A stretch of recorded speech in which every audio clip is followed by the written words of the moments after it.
honestly speaking, for the people saying Xavi out, I understand where you are coming from, but personally, I think it's still too early to come up with, that kind of a Xavi out kind of slogan. I think he's done enough to warrant being given a bit more time, okay? He did come in at a time when very few people would have accepted to come to Barca. Like, no top manager would have accepted that job when Xavi took it. And none of them would have probably thought Barca would have made it to the Champions League, considering where they were when Xavi took over. But he took over, he got Barca playing well as well, and he got them moving up the table. And admittedly, recently, it's hard to watch what Barcelona is doing. But the honest truth is that there are a lot of things beyond just the limitations of Xavi's abilities, or the limitation of Xavi's ability as a manager, and having out of form or injured players, or just players who can't perform under pressure, that are contributing to Barcelona's current turmoil, or that's stopping Barca from playing at a high level. To play devil's advocate for a bit here for Xavi. Okay, Xavi, I have your back in this one. So, let me just play devil's advocate for a short moment here, okay?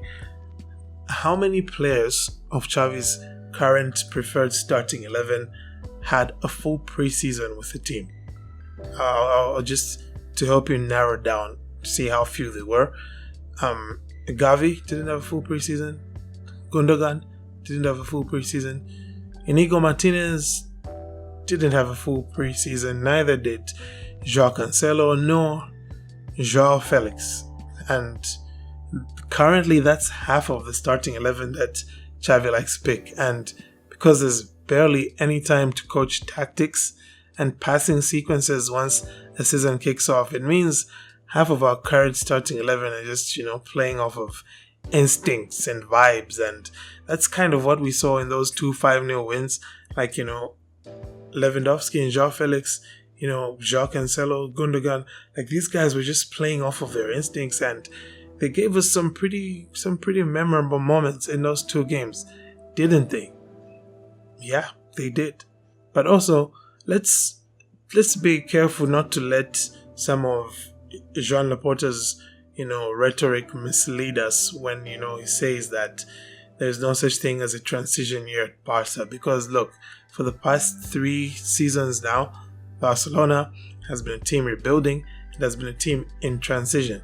And since Xavi took over, he's had to work with over 40 different players. Okay? And he's gone into the start of each season without knowing his starting 11, because he had to wait till the 11th hour to know who would even be registered, to figure out who would actually be a part of his squad. Because just look at the players he had on his last match of preseason, and look at the players he has now.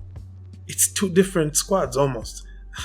I can't think of even one instance where a manager has had to cope with so much instability within the club whilst still being expected to replicate, honestly, mythical footballing standards, People are expecting you to play Guardiola's Barcelona football, right?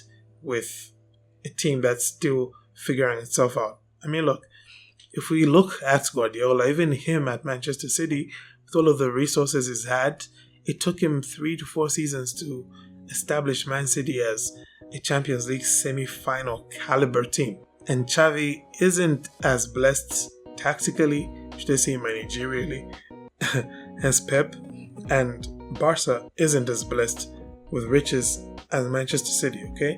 Man City are financially stable. We're not. The squad Barca has now, after 2 summers of ambitious signings, still pales in comparison to what City had when they made that first semi-final under Pep. But even away from City, you can look at how long it took for Jurgen Klopp to establish Liverpool as a powerhouse. About 5 seasons or so, right? Before we could start consistently saying, yeah, Liverpool are Champions League favourites. And now we are expecting this team with, that's been put together in a hurry, with not too much preseason, with not too much training. we're expecting this team to go from disgraceful to exhilarating just because we spent big and we brought in some big names like Gundogan and Lewandowski. Well, Chelsea and PSG are already proof that that just isn't how it works in football. And as for why Barca under Xavi are worse now than they were back in 2021-22, I'll honestly be willing to revisit that question once Xavi has had these players with him during the winter break to probably coach some tactics into them. Because when we're looking at my prediction for Barcelona's season, the way it's going to go, I think that if Xavi is still Barca manager come the winter break, then I think Barcelona are going to improve quite a lot, quite drastically, because for starters, they'll look like a team that's been coached with tactics that make sense, right?